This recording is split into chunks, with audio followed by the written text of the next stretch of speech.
बचपन तक तो ठीक था, पर बड़े होने के बाद भी क्या अभी भी आप बिस्तर गीला कर देते हैं? Hello my YouTube family, welcome to my channel.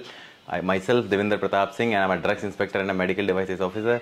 I generally make videos on health related issues.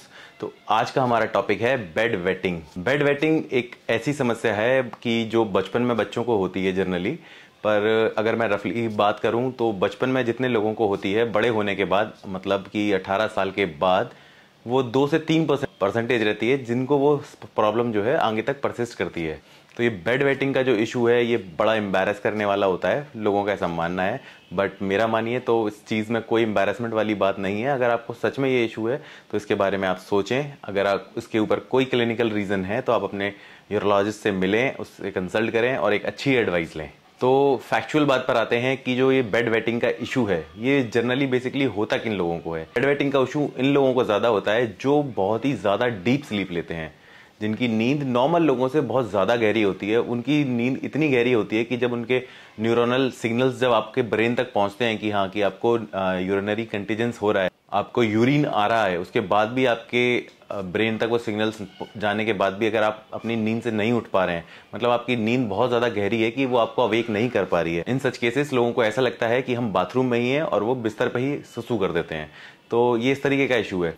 तो अगर रूट कॉज एनालिसिस की बात करें कि ये बेड वेटिंग का जो इशू होता है ये किस चीज़ की कमी से होता है, लोग काफ़ी कुछ कहते हैं, लेकिन जो इसका क्लिनिकल रीज़न है कि जिसकी वजह से ये बेसिकली इशू होता है वो है एडीएच, एंटी डाययूरेटिक हार्मोन.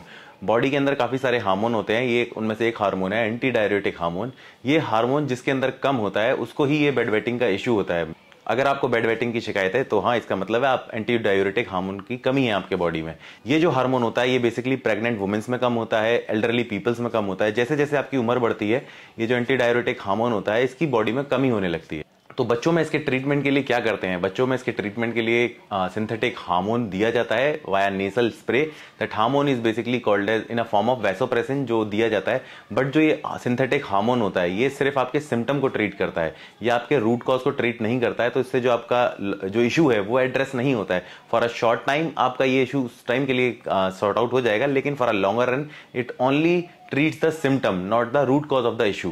तो वो कौन से फैक्टर्स हैं जिसकी वजह से ये लो एंटी डाययूरेटिक हार्मोन होता है? आपके बॉडी में ब्लड का वॉल्यूम लो हो, आपको लो बीपी की शिकायत हो, आपको डायबिटीज इंसिपिडस हो, इन सारे रीजन की वजह से आपकी बॉडी में एंटी डाययूरेटिक हार्मोन का लेवल कम हो सकता है. एंटी डाययूरेटिक हार्मोन का एक बहुत ही इंपॉर्टेंट रोल होता है बॉडी के अंदर. ये आपके बॉडी के अंदर टेम्परेचर को रेगुलेट करता है, आपके सेक्सुअल बिहेवियर को कंट्रोल करता है. एंटी डाययूरेटिक हार्मोन आपकी मेमोरी को इंप्रूव करता है. एंटी डाययूरेटिक हार्मोन आपके स्ट्रेस रिलीज हार्मोन को भी सिक्रीट करता है. तो ओवर एंड ऑल इस हार्मोन का एक बॉडी में बहुत ही इंपॉर्टेंट फंक्शन है, जिसकी कमी होने से आपके बॉडी में ये सारे फंक्शन में डिसमैनेजमेंट हो सकता है. तो ये जो एडीएच का प्रोडक्शन होता है बॉडी के अंदर नेचुरली, ये रात के टाइम ज्यादा होता है. ये रात के टाइम इसलिए ज्यादा होता है कि this hormone makes you dry up. ये हार्मोन का प्रोडक्शन रात के टाइम ज्यादा हो जाता है, जिसकी वजह से आपको यूरिनेशन की फ्रीक्वेंसी ज्यादा ना आए, आपको अर्ज ना आए, आपको बार बार बिस्तर से सोते टाइम उठना ना पड़े. जिनके अंदर ये हार्मोन की कमी होती है तो ये यूरिनेशन की जो अर्ज आती है उनको ये फीलिंग का पता ही नहीं लगता, just because of the disturbance of the hormone, and वो बेड पे वेटिंग कर देते हैं, उनको बेड पर सुसु आ जाता है. तो इसके काफी सारे रीजंस हो सकते हैं. आपको कोई यूरिनरी इनकंटिजेंस डिसऑर्डर भी हो सकता है, आपके ब्लैडर में भी कोई इशू हो सकता है. तो अगर आपको कोई क्लिनिकल आपको डिसऑर्डर है इसके रिगार्डिंग तो मेरी एडवाइस है आप अपने यूरोलॉजिस्ट से मिलें और उससे एक प्रॉपर कंसल्टेशन लेके आप अपना ट्रीटमेंट कराएं. लेकिन अगर ये आपका नॉर्मल सा कोई इशू है, आपको बहुत ज्यादा बेड वेटिंग की शिकायत नहीं होती है, ओकेजनली आपको होती है, तो आप कुछ तरीके हैं जिससे आप यूज करके आप अपने आप को इंप्रूवमेंट कर सकते हैं.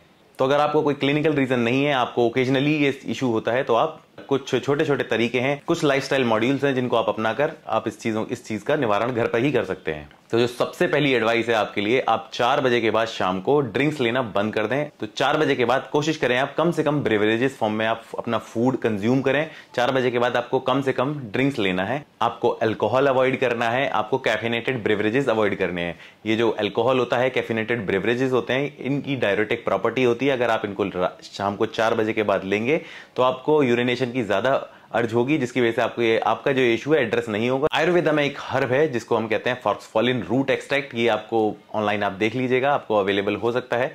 तो ये जो रूट का एक्सट्रैक्ट है, इस रूट के एक्सट्रैक्ट को आपको लेने से आयुर्वेदा में बोलते हैं कि इससे इसको हेल्प मिलती है. तो आप इसको ट्राई कर.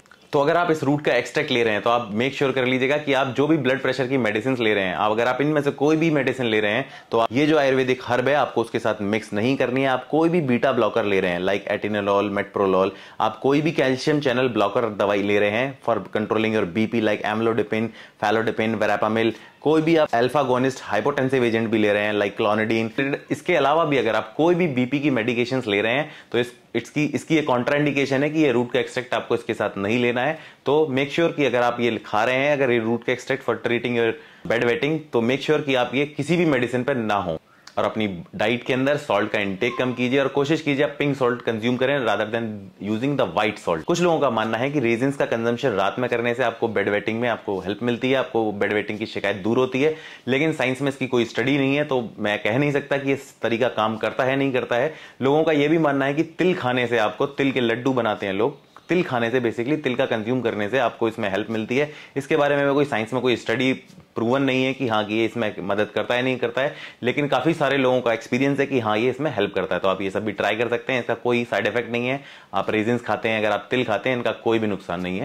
इसके अलावा और एक अमाइनो एसिड है ग्लाइसिन, जिसका कंज्यूम करने से आपके एडीएच का प्रोडक्शन बढ़ता है। ग्लाइसिन एक ऐसा अमाइनो एसिड है जिसको आप नेचुरली भी कंज्यूम कर सकते हैं, इसको आर्टिफिशियली लेने की जरूरत नहीं है क्योंकि ये आपके लिवर से ही डाइजेस्ट होता है। अगर आपको इस अमाइनो एसिड का नेचुरली कंजम्पशन करना है तो आपको ग्रीन प्लांट बेस्ड डाइट पर ज्यादा जाना पड़ेगा, आपको प्लांट रिलेटेड चीजें ज्यादा खानी पड़ेगी, आपको पीस, बीन्स, लेग्यूम्स ये सबका कंजम्पशन ज्यादा करना पड़ेगा जिसमें ग्लाइसिन काफी अमाउंट में होता है। तो अगर आप एक ग्लाइसिन प्रॉपर्ली कंज्यूम करेंगे by using these natural resources तो आपके बॉडी में एडीएच का लेवल बढ़ेगा, जिससे आपको बेड वेटिंग की शिकायत नहीं होगी। तो ये सारे तरीके हैं आप जिससे आप बेड वेटिंग की इशू को एड्रेस कर सकते हैं। इसके अलावा ये साइकोलॉजिकल एक स्टेट है जिसमें आपको ध्यान रखना पड़ेगा कि आप बहुत गहरी नींद में ना सोएं। आप कोशिश करें, अगर आपको ये शिकायत होती है तो आप बीच में मिड इंटरवल्स में आप अलार्म डालें या अपने ब्रेन को इस चीज के लिए प्रिपेयर करें कि आपको बीच में 1 या 2 बार उठना ही है इस चीज के लिए। तो एक डेली एक्सरसाइज होगी आपके ब्रेन के लिए, आपके स्लीप पैटर्न के लिए, कि आप अपनी स्लीप के पैटर्न को इस तरीके से मॉड्यूलेट करें कि आप बीच बीच में जागने की आदत डाल सकें। अगर आपको ये शिकायत है, थोड़े हफ्ते या कुछ महीने की आदत के बाद आपको इस चीज की आदत हो जाएगी और आपको ये बेड वेटिंग की शिकायत है ये आपकी कंप्लीटली रिजॉल्व हो जाएगी।